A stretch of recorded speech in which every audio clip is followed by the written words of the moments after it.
শেখ হাসিনাকে প্রধান করে রকিব হুদা ও আওয়াল কমিশনের বিরুদ্ধে নির্বাচন কমিশনে অভিযোগ দায়ের করেছে বিএনপি।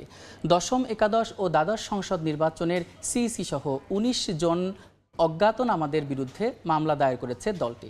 2014, 2018 এবং 2024 সালের ভোট পরিচালনাকারী প্রধান নির্বাচন কমিশনার এবং নির্বাচন কমিশনারদের বিরুদ্ধে আইনগত ব্যবস্থা নেওয়ার আবেদন জানিয়েছে বিএনপি।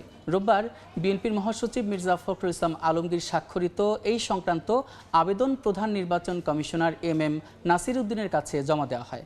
দলটির নির্বাহী কমিটির সদস্য সালাউদ্দিন খানের নেতৃত্বে একটি প্রতিনিধি দল আবেদন নিয়ে নির্বাচন কমিশনে আসেন। এরপর তারা শেরেবাংলা নগর থানায় মামলা দায়ের করেন বলে জানায় বিএনপির নেতা সালাউদ্দিন আহমেদ।